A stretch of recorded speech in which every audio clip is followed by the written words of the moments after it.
Hello everyone, आज हम production and operations management का लेक्चर 32 डिस्कस करने जा रहे हैं। स्टार्ट करने से पहले एक डिस्क्लेमर कि इसका कंटेंट आपके वर्चुअल यूनिवर्सिटी के हैंडआउट्स, वीडियो लेक्चर्स और प्रेजेंटेशन स्लाइड्स को रिव्यू करने के बाद बनाया गया है और इसमें अपना रिसर्च वर्क भी ऐड किया गया है। ये इस लेक्चर का कंटेंट है, आप इसको रिव्यू कर सकते हैं। आइए स्टार्ट करते हैं इस लेक्चर को। जी, तो स्टार्ट करते हैं। तो पहले टॉपिक से जिसका नाम है कि इन्वेंट्री टर्म्स। तो इन्वेंट्री में कुछ अहम टर्म्स इस्तेमाल की जाती हैं जो कि ये चार हैं। हम एक एक करके डिस्कस करते हैं इनको। First one is lead time. तो इसको एक एग्जांपल की सूरत में समझ लेते हैं। फ़र्ज़ करें आपकी एक कंपनी है जो कि टॉयज़ बनाती है, खिलौने बनाती है प्लास्टिक के, और उसके लिए वो plastic as a raw material इस्तेमाल करती है।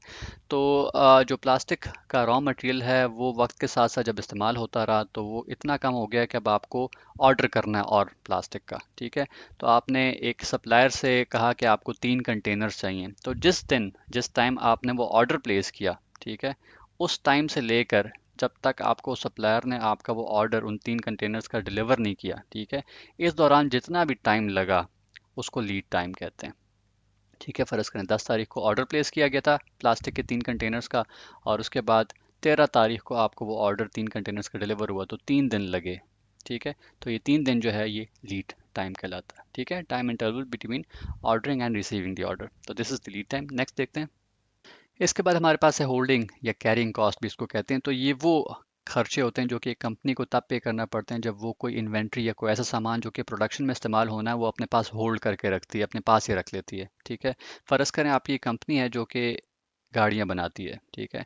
तो आपकी फैक्ट्री में जब गाड़ियाँ बन रही है तो वो अपना सामान सारा का सारा उस फैक्ट्री में नहीं रखती, रॉ मटेरियल जितना भी है इन्वेंट्री, ठीक है, वो कहीं ना कहीं वेयर हाउस में रखती है। ठीक है, फ़र्ज़ करें आपने एक वेयर हाउस ख़रीदा हुआ है और उसमें आपने तमाम सामान इन्वेंट्री रखी हुई है, जिसमें आपके पास शीशे, plastic, rubber, steel, wires, you name it, जितना भी सामान है वो आपने यहाँ पर रखा हुआ है। और जब आपको कोई चीज़ चाहिए होती है तो आप उसको ट्रांसपोर्ट करते हैं फैक्ट्री में और आपकी प्रोडक्शन का अमल जो है वो जारी रहता है। ठीक है, तो ये जो सामान इन्वेंट्री आपने सप्लायर से मंगवा के यहाँ पे रखी हुई है, इसका कोई ना कोई खर्चा आपको भरना पड़ रहा है। ठीक है, ये जो वेयर हाउस आपने ख़रीदा हुआ है इसका कोई ना कोई किराया होगा। ठीक है, तो वो जो किराया है वो होल्डिंग या कैरिंग कॉस्ट में आता है। इसके अलावा इसके लिए अगर आपने कोई सिक्योरिटी रखी हुई है ताकि कोई चोरी ना हो तो वो भी होल्डिंग या कैरिंग कॉस्ट में आता है। ठीक है, अगर आपने कोई इंश्योरेंस ली हुई है सामान की कि खुदा ना खास्ता कोई आग ना लग जाए या कोई सैलाब ना आ जाए, तो अगर ऐसा कुछ हो तो उसके लिए आपको इंश्योरेंस भरनी पड़ रही होती है, तो वो भी एक खर्चा है, तो वो भी इसी में आता है। आपने अगर इसके बिल्स पे करने पड़ते हैं आपको तो वो भी कॉस्ट है। कोई चीज़ ख़राब होती है, एक्सपायर होती है, तो सप्लायर ने तो अपनी ज़िम्मेदारी पूरी करके आपको हैंड ओवर कर दी है। अब कोई चीज़ टूट रही है, ख़राब हो रही है, तो आपकी ज़िम्मेदारी है। ठीक है, तो वो भी आप ही का खर्चे में आएगा। ठीक है, तो ये तमाम के तमाम खर्चे जो कि सामान को मैनेज करने के लिए आपको भरने पड़ रहे हैं, ठीक है, वो होल्डिंग या कैरिंग कॉस्ट में आते हैं। ठीक हो गया। तो नेक्स्ट देखते हैं।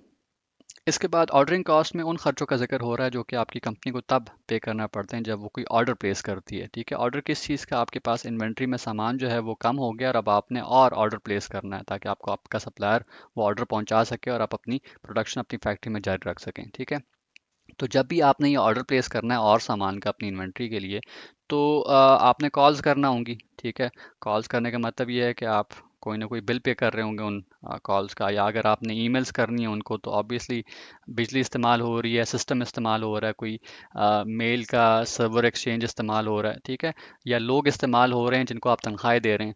तो ये ऑर्डर भी जो है वो मुफ्त नहीं हो रहा होता, उसके अगेंस्ट कोई ना कोई कॉस्ट एसोसिएटेड होती है, कोई ना कोई प्रोसेस ट्रिगर हो रहा है, कुछ एक्शंस हो रहे हैं, और वो सारे के सारे एक्शंस जो हैं वो जिन सिस्टम्स पर हो रहे हैं या वो जो इंसान खुद कर रहा है वो अगेन फ्री ऑफ कॉस्ट नहीं हो रहे, उस पर कोई ना कोई पैसे लग रहे हैं। ठीक है, तो ऑर्डर करने पर आपको जो खर्चे हो रहे हैं उसको आप ऑर्डरिंग कॉस्ट कहते हैं। ठीक है, नेक्स्ट देखते हैं। इसके बाद हमारे पास है शॉर्टेज कॉस्ट। तो ये वो कॉस्ट है जो कि कंपनी को तब पे करना पड़ती है जब उनकी प्रोडक्ट की डिमांड ज़्यादा होती है लेकिन वो उस हिसाब से उसको प्रोड्यूस या सप्लाई नहीं कर पाते। एग्जांपल के फॉर्म में अगर आपको समझाऊं तो फ़र्ज़ करें आपकी कंपनी है जो कि एयर कंडीशंस बनाती है, और आपके पास आपकी कंपनी के आउटलेट पर एक ऐसा कस्टमर आ गया जो कि आपसे रिक्वेस्ट कर रहा है कि उसको 100 एसीज़ चाहिए, 100 एसीज़ चाहिए, और आपको बताता है कि उसको 3 महीने के अंदर चाहिए। लेकिन आप अपनी कंपनी का अगर प्रोडक्शन साइकिल देखते हैं और कैपेसिटी देखते हैं तो आपको ये पता लगता है कि आप ये ऑर्डर जो है डिलीवर नहीं कर पाएंगे और आप कस्टमर से इनकार कर देते हैं कि आपके लिए मुमकिन नहीं है। ठीक है, तो उस केस में आपको शॉर्टेज कॉस्ट चार्ज होगी। वो ऐसे कि आपने एक तो अपॉर्चुनिटी लूज़ की, ये कस्टमर आपसे नाराज़ होके किसी और कंपनी के पास चला जाएगा और वो ऑर्डर्स जो है वो ले पाएगा। तो आपकी कंपनी को एक तो ये नुकसान हुआ कि आप सेल नहीं कर पाए, ये कस्टमर आपसे नाराज़ हुआ, ये एक और नुकसान हुआ, ये कस्टमर कल आपके पास दोबारा भी नहीं आएगा। ये उसी कंपनी के पास जाएगा जिससे वो भी जाके एसीज ले लेगा। ठीक है, तो ये सारी की सारी जो है ना डिससेटिस्फैक्शन की और किसी और कंपनी के पास जाने की और अपॉर्चुनिटी लूज़ करने की कॉस्ट जो है वो शॉर्टेज कॉस्ट कहलाती है। ठीक हो गया। तो ये वो 4 की इन्वेंट्री टर्म्स हैं। नेक्स्ट देखते हैं। इसके बाद हमारा टॉपिक है एबीसी क्लासिफिकेशन सिस्टम। तो इसको एक एग्जांपल की हेल्प से समझते हैं। फ़र्ज़ करें हमारी कंपनी है जो कि प्रोडक्ट्स बनाती है और उसके लिए आपने कुछ आइटम्स, कुछ इन्वेंट्री, कुछ रॉ मटेरियल ऑलरेडी अपने इस वेयर हाउस में मंगवा के रख लिया है। ठीक है, तो ये वो तमाम इन्वेंट्री आपकी पड़ी हुई है जो कि कल को इस्तेमाल होनी है प्रोडक्ट बनाने के लिए। ठीक है, तो इस सिस्टम के तहत किया ये जाता है कि इस इन्वेंट्री को डिफरेंट कैटेगरीज, ग्रुप्स या क्लासिफिकेशन में डिवाइड कर दिया जाता है। यानी एक आपके पास क्लासिफिकेशन ए है, बी है और सी है। ए वो कैटेगरी की या क्लासिफिकेशन की आइटम्स होंगी जो कि आपके लिए बहुत अहम होंगी। बी वो हैं जो कि उससे कम अहम है। और सी वो हैं जो कि आपके लिए ज़्यादा अहम नहीं है, लेकिन अगेन ये फिर भी इस्तेमाल होती हैं प्रोडक्शन में, लेकिन इतनी अहम नहीं होती। अब ये अहमियत, ये इंपॉर्टेंस जो है आप किस तरह ड्राइव करते हैं। आप फ़र्ज़ करें ये आइटम्स वो हैं, बॉक्सेस जिसके अंदर रॉ मटेरियल पड़ा हुआ है, ये कैटेगरी ए है। ठीक है, ये जो थोड़े बॉक्सेस हैं ये कैटेगरी बी है। और ये जो बाकी बॉक्सेस हैं ये कैटेगरी सी हैं। ठीक है, तो इसमें जो अहमियत है वो कैटेगरी ए को ज़्यादा दी गई है। ठीक है, वो इसलिए कि शायद ये जो मटेरियल है ये आपने बहुत महंगा ख़रीदा हो। ठीक है, या ये मार्केट से आसानी से मिलता ना हो, या इसके बगैर आपकी प्रोडक्ट जो है वो बिल्कुल मुकम्मल ही नहीं हो सकती, या इसकी मार्केट में डिमांड ही ज़्यादा है। ठीक है, तो इस अहमियत की बिना पर आप इसको कैटेगरी ए की आइटम्स कहते हैं। ठीक है, उसके बाद जो अहम होंगी वो बी होंगी और उससे कम अहम जो होंगी वो सी होंगी। ठीक है, तो इस तरीके से आप उसकी कैटेगराइजेशन कर लेते हैं, क्लासिफिकेशन कर लेते हैं। इसके बाद ये बताया जा रहा है कि अमूमन ये देखने को मिलता है कि जो कैटेगरी या क्लासिफिकेशन ए की आइटम्स होती हैं वो आपकी इन्वेंट्री का तकरीबन 10% होती हैं। ठीक है, जिस तरह आपके पास ये पूरी इन्वेंट्री पड़ी हुई है। ठीक है, ये तमाम बॉक्सेस फ़र्ज करें पड़े हुए हैं, तो ये जो बॉक्सेस हैं रेड वाले, ये क्लासिफिकेशन ए को ज़ाहिर कर रहे हैं, तो इनकी तादाद जो है वो तकरीबन कोई 10% होती है आपकी तमाम इन्वेंट्री की। इसी तरीके से कैटेगरी बी की जो है वो तकरीबन 20% होती हैं, तो ये कैटेगरी बी है। ठीक है, और सिमिलरली कैटेगरी सी की जो है तकरीबन 70% तादाद होती है। इसके बाद ये भी बयान किया गया है कि जो क्लासिफिकेशन आपकी ए कैटेगरी है उसकी ऑल्दो के नंबर तो कम है, उसका तादाद कम है, लेकिन ये है कि उसकी वैल्यू, उसकी अहमियत जो है वो तकरीबन 100% में से 70% है। ठीक है, इस तरह कैटेगरी बी की जो आपके पास ये जो आइटम्स पड़ी हुई हैं वो तादाद में 20% होंगी इन्वेंट्री का, लेकिन यह है कि उसकी अहमियत या उसकी वैल्यू जो है तकरीबन 20% होती है 100 में से। ठीक है, सिमिलरली जो कैटेगरी सी है वो तादाद में तो बहुत पड़ी हैं आपके पास, लेकिन यह है कि उसकी अहमियत का जो वैल्यू है दैट इज़ 10%। ठीक हो गया। तो उम्मीद है आपको क्लियर हो गया होगा, और ये की इसलिए जाती है ताकि आपको पता हो कि कैटेगरी ए में जो आपके पास आइटम्स पड़ी हुई है बहुत अहम है। इनका फिर आपने ख्याल भी ज़्यादा रखना होता है ताकि ये चोरी ना हो। ठीक है, इसको मैनेज अच्छे तरीके से किया जाए। इसके लिए हम एक और एग्जांपल भी देख लेते हैं। फ़र्ज़ करें एक कंपनी है जो कि ये कहती है कि उसके लिए क्लासिफिकेशन ए आइटम्स वो आइटम्स होती हैं जिसकी कीमत 5 लाख से ज़्यादा होती है। ठीक है, और सिमिलरली क्लासिफिकेशन बी की वो आइटम्स होती हैं उनके लिए जिसकी कीमत 50,000 से लेकर 5 लाख के बीच में होती है, और क्लासिफिकेशन सी की वो आइटम्स होती हैं जिसकी कीमत 50,000 से कम होती है। ठीक है, तो इस तरीके से उनके पास ये कुछ आइटम्स पड़ी हुई हैं इन्वेंट्री में, और उनकी डिमांड उन्हें लिख ली है कि सालाना इतनी होती है, और हर यूनिट की कॉस्ट भी लिख ली है।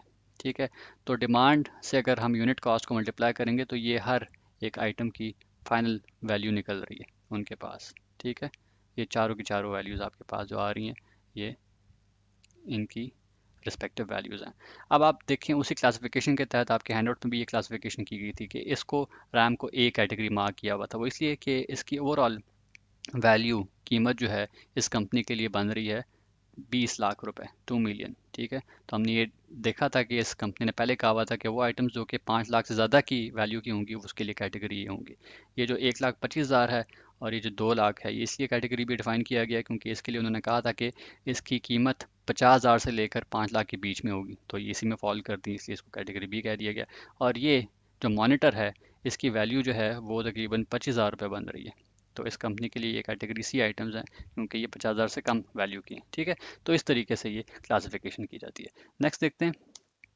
इसके बाद ये हमारा टॉपिक है साइकिल काउंटिंग। तो इसमें होता ये है कि आपकी कंपनी का कोई एक रिसोर्स फिजिकली जाके इन्वेंट्री को चेक करता है, असेस करता है, काउंट करता है कि ये कितनी तादाद में पड़ी हुई है। ठीक है, और उसका रिकॉर्ड फिर अपने पास अपडेट करता है। ठीक है, इस रिकॉर्ड को लेके वो फिर कंपनी के रिकॉर्ड के साथ मैच करता है। अब कंपनी के रिकॉर्ड में फ़र्ज़ करें लिखा हुआ है कि जी एक आइटम है ए। ठीक है, उसकी तादाद कंपनी के पास 100 पड़ी हुई है कंपनी के बुक्स में।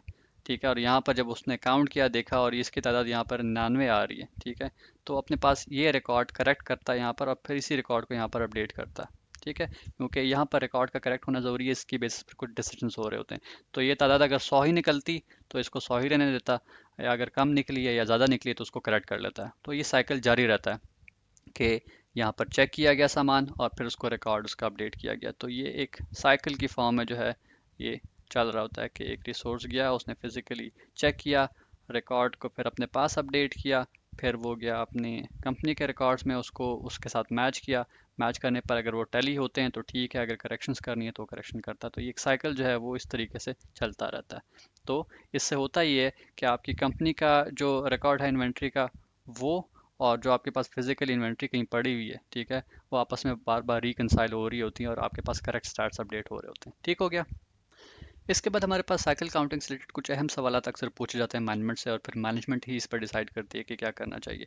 तो पहला सवाल ये पूछा जाता है कि how much accuracy is needed. अब ये जो चेक किया जा रहा है इन्वेंट्री को, इसमें ऑब्वियसली ऐसा रिजल्ट निकल सकता है कि आपके पास फिजिकल इन्वेंट्री का काउंट कुछ और आ रहा हो और कंपनी के रिकॉर्ड अकाउंट कुछ और आ रहा हो। तो ये कहा जा रहा है कि उसमें एक्यूरेसी का लेवल कितना होना चाहिए। ठीक है, तो ये फिर कंपनी की मैनेजमेंट ही डिसाइड करती है। फ़र्ज़ करें, एग्जांपल देता हूँ कि एक कंपनी है, वो ये कहती है कि जी उसके पास 3 टाइप की आइटम्स पड़ी हुई हैं, ए बी और सी। ए उसके लिए बहुत अहम है, बी उसके लिए उससे कम अहम है और सी उसके लिए इतनी अहम नहीं है। ठीक है, तो वो ऐसा कर सकती है कि उसके लिए एक्यूरेसी लेवल्स डिफाइन कर ले कि ए कैटेगरी या क्लासिफिकेशन के आइटम्स में वो चाहती है कि सिर्फ 0.2% एरर निकले, कैटेगरी बी में कोई 0.5% एरर निकले, और कैटेगरी सी में 1% भी निकला है तो उसको कोई मसला नहीं होगा। तो ये डिफरेंट आप फिर एक्यूरेसी लेवल्स डिफाइन कर सकते हैं। फिर अगला सवाल ये पूछा जा रहा है कि when should cycle counting be perform.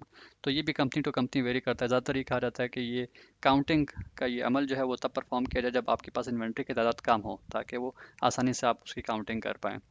या फिर अगर आप कोई नया ऑर्डर करने जा रहे हैं इन्वेंट्री का, तो उससे पहले भी एक बार काउंट कर लें। ठीक है, लास्ट इसमें ये सवाल पूछा जाता है कि हु शुड डू इट। तो इसमें हमेशा कहा जाता है कि ये ट्रेंड लोग होने चाहिए जिनको पता हो कि इसकी काउंटिंग किस तरीके से करनी है। ठीक है, ताकि चीज़ों को भी नुकसान ना पहुंचे और वो रिकॉर्ड सही तरीके से अपडेट हो रहा है और वो फिर आगे इंफॉर्मेशन उन रिकॉर्ड्स में भी अपडेट हो रही है जो कि कंपनी अपने पास मैनेज कर रही है। ठीक है, तो ये हो गया साइकिल काउंटिंग। नेक्स्ट देखते हैं जी। तो और next topic is economic order quantity. इसको इन शॉर्ट ईओक्यू भी लिखा जाता है, और इसके ये 3 मॉडल्स हैं। इनको हम एक एक करके डिस्कस करेंगे। पहले देखते हैं कि इकोनॉमिक ऑर्डर क्वांटिटी का मतलब क्या है। ठीक है, तो इसको एक सवाल से ही समझते हैं जो कि एक कंपनी को अक्सर फेस करना पड़ता है कि जब उनके इन्वेंट्री लेवल्स कम हो जाते हैं और उनको एक नया ऑर्डर प्लेस करना पड़ता है। फ़र्ज़ करें एक कंपनी है जो कि गाड़ियाँ बनाती है और उसके लिए वो रॉ मटेरियल या इन्वेंट्री यूज़ करती है, रबर, स्टील, प्लास्टिक, शीशे कह लें, वायर्स कह लें। ठीक है, इस तरह की और दीगर अशिया वो यूज़ करती है, और ये उन्होंने वेयर हाउस में ये इन्वेंट्री रखी होती है। और एक ऐसा टाइम आ गया है कि इन्वेंट्री की तादाद इतनी कम हो गई है कि आपको अब दोबारा एक ऑर्डर प्लेस करना है अपने सप्लायर के थ्रू, ताकि आपको ये अशिया दोबारा फराहम की जाए। ठीक है, तो एक सवाल जो अहम आता है कंपनी के जहन में, ये आता है कि ये जो अशिया हैं, ये इन्वेंट्री जो है, इनकी कितनी तादाद जो है वो मंगवाई जाए। ठीक है, ये सवाल अहम इसलिए है क्योंकि अगर इनकी मैं ज़रा तादाद मंगवा लूँगा तो शायद वेयर हाउस में जगह ना हो। ठीक है, या फिर इसके लिए मुझे एक और वेयर हाउस ख़रीदना पड़े। ठीक है, और जितनी ज़रा तादाद होगी ऑब्वियसली उसकी फिर मैनेजमेंट होती है, सिक्योरिटी के लिए आपको कुछ लोग हायर करने पड़ते हैं, या इसकी इंश्योरेंस जो है होती है। अगेन ये इन सिंपल वर्ड जो चीज़ें मैं आपको बता रहा हूँ, ये कैरिंग या होल्डिंग कॉस्ट में आती है। तो ये जितनी ज़्यादा मैं ऑर्डर करूँगा उतनी उसकी फिर मैनेजमेंट करनी है और उसकी फिर कॉस्ट बढ़ेगी।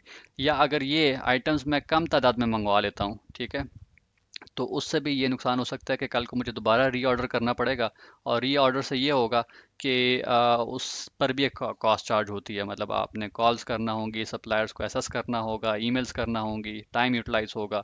प्लस अगर ये कम तादाद में आई हुई है तो ऐसा भी एक मौका आ सकता है कि आप नए ऑर्डर से पहले पहले आपके पास एक ऐसा मौका आ सकता है कि आपकी प्रोडक्शन रुक सकती है। आपके पास कुछ ऐसी अशिया जो कि अहम होंगी प्रोडक्शन के लिए, वो आपके पास नहीं होंगी और आपकी प्रोडक्शन रुक जाएगी। ठीक है, तो इस सवाल का आंसर आपको ये इकोनॉमिक ऑर्डर क्वांटिटी देता है कि जो आपको एक ऐसी मेजरमेंट या कैलकुलेशन के थ्रू हेल्प करता है कि आपने एग्जैक्टली कितना ऑर्डर प्लेस करना है, ताकि आपकी ये इन्वेंट्री के लेवल्स भी अच्छे मेंटेन रहें, आपकी प्रोडक्शन का साइकिल भी अच्छा चलता रहे, आपको ज़्यादा कैरिंग या होल्डिंग कॉस्ट भी ना चार्ज हो रही हो। ठीक है, और कस्टमर की डिमांड भी पूरी हो रही है और आपके प्रॉफिट्स भी जो है वो बढ़ रहे हो। ठीक है, तो ये सारी की सारी डिस्क्रिप्शन मैंने आपको यहाँ पर भी एज इज ही लिखी हुई है। ठीक है, तो उम्मीद आपको इसकी समझ आ गई होगी। नेक्स्ट हमारे पास इसके तीन मॉडल्स हैं। तो जो पहला मॉडल है basic economic order quantity model, ये उन्हीं बातों को एम्फोसाइज करता है जो कि हमने इससे पहले की। वो ये थी कि आपने एग्जैक्टली उतना ऑर्डर प्लेस करना है इन्वेंट्रीज का जो कि आपके लिए रिक्वायर्ड होती हैं, ताकि आपकी प्रोडक्शन जो है वो अच्छे तरीके से चलती रहे, डिमांड्स मीट होते रहें, आपको मुनाफा आता रहे, आपको कम से कम कैरिंग या होल्डिंग कॉस्ट जो है वो भरनी पड़ रही हो। ये ना हो कि आप इतना ज़्यादा ऑर्डर कर लें कि आपके पास कैरिंग कॉस्ट जो है बढ़ जाए, या एक ही बार आप अपने पैसे सारे के सारे जो इन्वेस्टमेंट है वो वहीं पर स्टक कर लें और कल आपको सौ और पैसों की ज़रूरत हो और आपके पास फिर पैसे ना हो। ठीक है, तो ये बेसिक इकोनॉमिक क्वांटिटी मॉडल जो है वो हेल्प करेगा कि आप ऑप्टिमम ऑर्डर साइज़, एक ऐसा ऑर्डर साइज़ आप प्लेस करें जो कि आपकी प्रोडक्शन साइकिल को चलाने के लिए काफ़ी होगा, आपकी डिमांड्स उससे मीट हो रही होंगी, आपका ख़र्चा जो है कैरिंग और होल्डिंग कॉस्ट की मद में वो कम से कम होगा और आपको दोबारा दोबारा ऑर्डर नहीं प्लेस करना पड़ रहे होंगे। ठीक है, नेक्स्ट हमारे पास इकोनॉमिक प्रोडक्शन क्वांटिटी मॉडल, इसको इन शॉर्ट हम EPQ से भी डिनोट करते हैं। इसमें वर्ड P जो है वो प्रोडक्शन को रिप्रेजेंट कर रहा है, यानी मैन्युफैक्चरिंग की बात हो रही है। इससे पहले हमने देखा था कि EOQ में O जो है वो ऑर्डर को रिप्रेजेंट कर रहा था, यानी आपके पास इन्वेंट्री कम होगी तो अब आपने नया ऑर्डर प्लेस करना था। तो यहाँ पर P जो है प्रोडक्शन की बात कर रहे हैं, यानी मैन्युफैक्चरिंग की बात हो रही है। तो ये भी एक मैथमेटिकल मॉडल है जो कि आपकी कंपनी को हेल्प करता है कि आपने एग्जैक्टली कितनी प्रोडक्ट्स प्रोड्यूस करनी है, मैन्युफैक्चर करनी है, ताकि आपकी डिमांड जो है वो मीट हो सके। ऐसी सिचुएशन ना आ सके कि आप ज़्यादा प्रोडक्ट्स प्रोड्यूस कर लें और फिर आपको उन्हें इन्वेंट्री में रखना पड़े या वो ज़ाया हो रही हों। ठीक है, तो उस पर आपको कॉस्ट ऑब्वियसली आती है फिर। या ऐसा भी सिचुएशन ना आए कि आपने प्रोडक्ट्स कम प्रोड्यूस कर ली और डिमांड जो है वो ज़्यादा थी, तो फिर आपको शॉर्टेज कॉस्ट देना पड़ रही होगी, कस्टमर डिससेटिस्फाई हो रहा होगा या वो किसी और के पास जा रहा होगा। ठीक है, तो EPQ प्रोडक्शन को रिप्रेजेंट कर रहा है और EOQ में O जो है वो ऑर्डर को। ठीक है, और दोनों में जिक्र हो रहा है कि एग्जैक्टली उतनी क्वांटिटी या तो ऑर्डर की जाए यहाँ पर, और यहाँ पर इतनी क्वांटिटी प्रोड्यूस या मैन्युफैक्चर की जाए कि आपकी डिमांड मीट होती रहे, ना ज़्यादा हो ना कम हो। ठीक हो गया।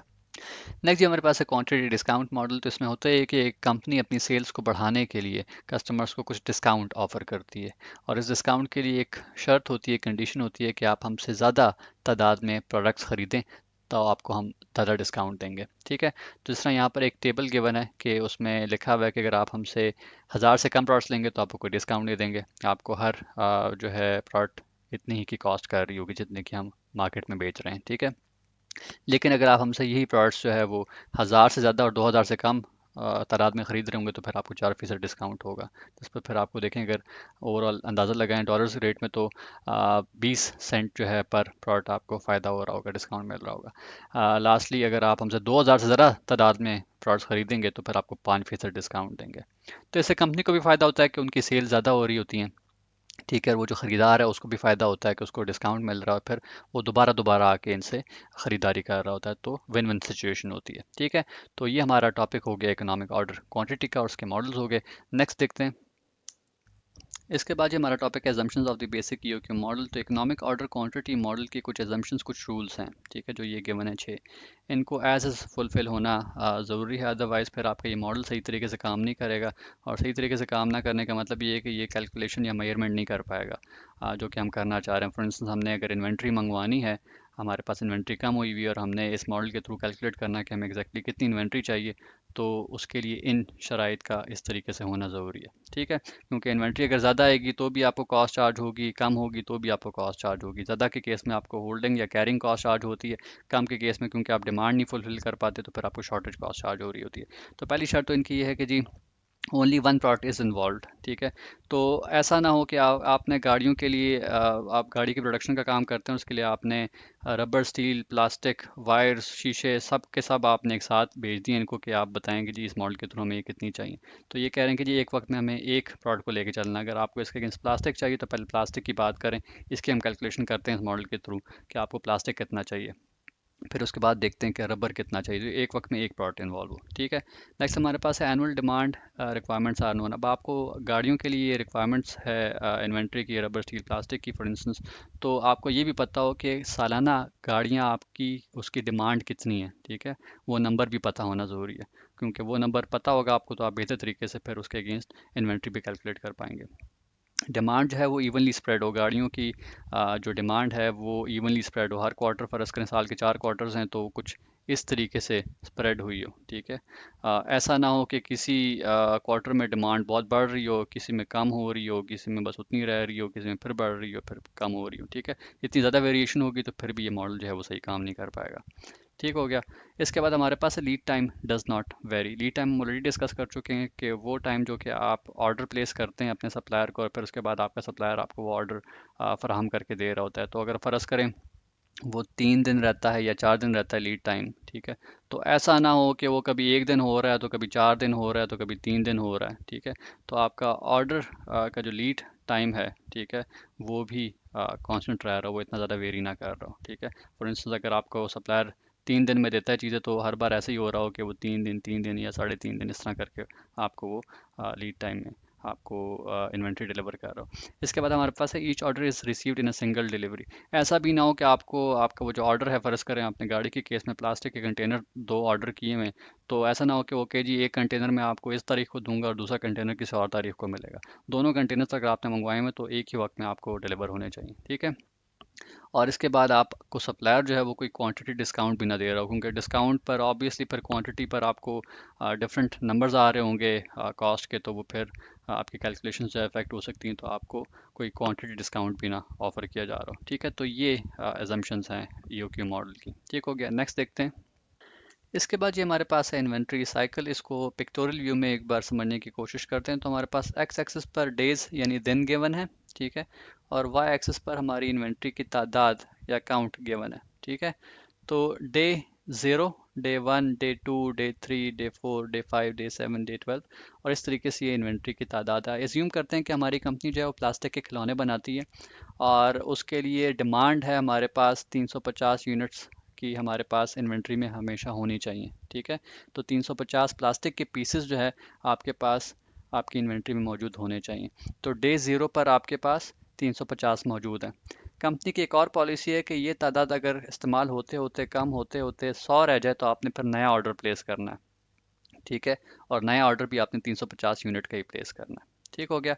अच्छा, इसके अलावा जो रोज़ाना की इसका इस्तेमाल है प्लास्टिक का प्रोडक्शन में, वो तकरीबन 50 पीसेस जो हैं वो रोज़ाना इस्तेमाल होते हैं। ठीक हो गया। तो आपके पास डे ज़ीरो पर 350 प्लास्टिक के पीसेस मौजूद थे, रोज़ाना आप 500 इस्तेमाल कर रहे हैं प्रोडक्शन के लिए। तो 350 से 50 निकाले, पहले दिन इस्तेमाल किया आपने 300 रह गए, फिर आपके पास 250 रह गए, फिर 200 रह गए, ठीक है। होते होते एक ऐसा टाइम आएगा कि रोज़ाना 50 इस्तेमाल करते करते पाँचवें दिन, यानी ये पाँचवा दिन था ना, ये डेज़ को रिप्रेजेंट कर रहा है, पाँचवें दिन आपके पास इसकी तादाद 100 रह जाएगी, ठीक है। तो ये कहा गया था कि 100 पर आपने नया ऑर्डर प्लेस करना है। तो 100 जब रह जाएगी तो आपने अपने सप्लायर से नया ऑर्डर प्लेस करना है कि आपको 350 और प्लास्टिक के पीसेस चाहिए। अच्छा, आप इसको पाँचवें दिन इसलिए प्लेस कर रहे हैं क्योंकि आपका सप्लायर आपसे कहता है कि मैं आपको ये 2 दिन में फराहम करूंगा। तो लीड टाइम जो है ना सप्लाई के आपके तक पहुंचने तक का ऑर्डर के बाद, वो है 2 दिन का। तो छठे दिन, सातवें दिन ऐसा सिचुएशन आ रही होगी कि आपके पास ये 50-50 जब 100 के बाद और इस्तेमाल हो जाएंगे तो ये सिफर रह जाएगी, लेकिन सातवें दिन ही आपके पास क्या होगा कि आपके पास 350 की नई इन्वेंट्री जो है, क्योंकि लीड टाइम पूरा हो जाएगा आपके पास, सप्लायर आपको 350 फिर फराहम कर देगा, ठीक है। तो इस तरीके से साइकिल चलता रहेगा।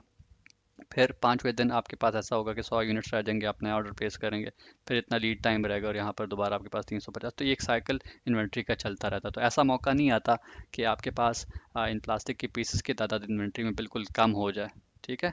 तो इस तरीके से आपने इसको फॉलो करना। नेक्स्ट देखते हैं। इसके बाद ये हमारे पास है टोटल कॉस्ट का एक फार्मूला। तो ये डिराइव हो रहा है एनुअल कैरिंग कॉस्ट को जब हम ऐड करते हैं विद एनुअल ऑर्डरिंग कॉस्ट, तो हमारे पास टोटल कॉस्ट जो है वो डिराइव होती है। इसके ये कुछ सिंबल्स गिवन है, ठीक है, और ये सिंबल्स भी जो है डिफरेंट टर्म्स को रिप्रेजेंट कर रहे हैं। क्यू जो है वो रिप्रेजेंट कर रहा है ऑर्डर क्वांटिटी को।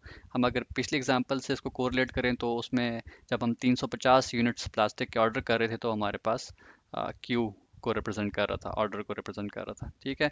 एच अगेन होल्डिंग कॉस्ट है, जब आप किसी इन्वेंट्री को अपने पास होल्ड करते हैं तो उसकी कोई ना कोई कॉस्ट होती है, तो अगर वो आपके पास कहीं गिवन होगी तो उसको हम एच से डिनोट कर रहे होंगे।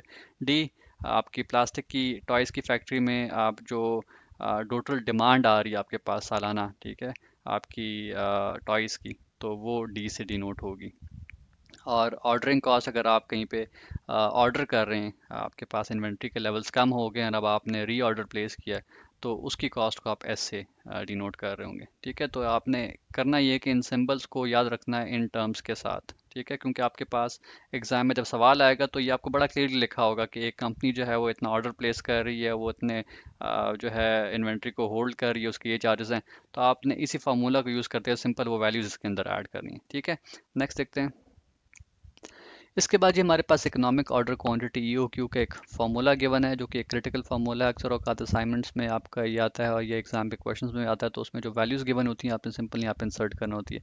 इस फार्मूला को बहाल बेहतर तरीके से एक तो आपने याद करना है, प्लस आपको ये पता होना चाहिए कि आपके फार्मूला में डी का सिंबल जो है उसकी क्या वैल्यू आपके एग्जाम पे क्वेश्चन में गिवन है, एस की क्या वैल्यू गिवन है और एच की क्या वैल्यू गिवन है। और उस पर आपको मैंने पहले कहा था कि आपको पता होना चाहिए कि क्यू क्या रिप्रेजेंट कर रहा है, एच क्या रिप्रेजेंट कर रहा है, डी और एस क्या रिप्रेजेंट कर रही है। अगर आपको क्लियरली पता होगा तो आप बेहतर तरीके से वो वैल्यूज़ इंसर्ट करोगे। अदरवाइज ऐसा ना हो कि डी की जगह आप एच की वैल्यू एंटर कर रहे हैं और एस की जगह आप एच की। ठीक है, तो ये आपने याद रखना है और इसके अगेंस्ट ये भी याद रखना है कि ये सिंबल किस टर्म को रिप्रेजेंट कर रहा है। ठीक है, ये भी देख लेते हैं कि ये ड्राइव कैसे हो रहा है। तो हमारे पास एनुअल कैरिंग कॉस्ट और एनुअल ऑर्डरिंग कॉस्ट को हम इक्वल ले लेते हैं। ठीक है, और उसके बाद अगर आपने सिंपल मैथ्स यूज़ की हो तो क्यू अगर यहाँ पर मूव होता है तो ये क्यू स्क्वायर बन जाएगा, 2 क्यू। ठीक है, और उसके बाद 2 यहाँ पर मूव हुआ तो ये 2ds बन गया, और ये एच जो है वो क्यू की जगह आ गया, तो ये एच यहाँ पे आ गया। तो ये इनिशियल पहला स्टेप बना। और उसके बाद अगर स्क्वायर को हम वहाँ पे मूव करते हैं, यहाँ पे मूव करते हैं, तो ये स्क्वायर रूट की शक्ल इख्तियार कर लेता है। तो इस तरीके से ये फार्मूला, ये वही फार्मूला जो कि हमने इससे पहले यहाँ पर पढ़ा। तो ई क्यू के लिए आपने ये फार्मूला यूज़ करना है। नेक्स्ट देखते हैं। इसके बाद ये हमारे पास एक क्वेश्चन गिवन है और उसके अगेंस्ट कहा गया है कि ये वैल्यूज़ कैलकुलेट करें।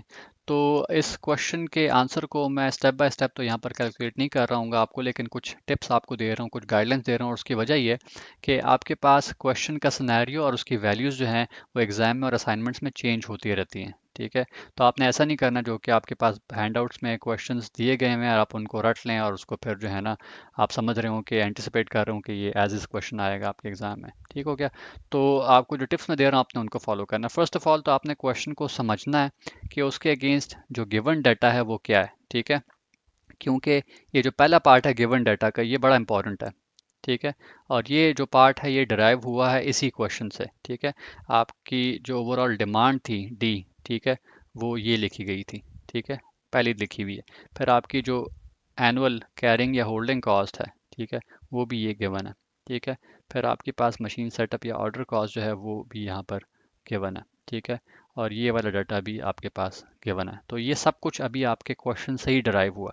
लेकिन मसला कहाँ पे आता है, जब आपको ये ना पता हो कि ये जो डाटा है, ठीक है, ये जो 10,000 मशीन्स वाला ये डी है या एच है या एस है। ठीक है, तो ये आपने हमेशा से अच्छी तरीके से समझना है कि डी क्या है, ये एनुअल डिमांड को रिप्रेजेंट कर रहा है, एच जो है वो आपके होल्डिंग या कैरिंग कॉस्ट को रिप्रेजेंट कर रहा है। ठीक है, तो आपने अगर ये समझा होगा तो फिर आप क्वेश्चन में से अच्छी तरीके से डाटा जो है वो डिराइव कर पाएंगे। तो आपके क्वेश्चन का आधा पार्ट हो जाएगा सही तरीके से अगर आप ये वैल्यू सही तरीके से समझ लेंगे। ठीक है, तो पहला पार्ट तो ये समझना है कि वैल्यूज़ डिराइव कैसे करनी है, और उसके लिए आपको इसका बैकग्राउंड होना चाहिए कि डिमांड क्या होती है, होल्डिंग कॉस्ट क्या होती है, मशीन सेटअप या ऑर्डर कॉस्ट क्या होती है। ठीक हो गया।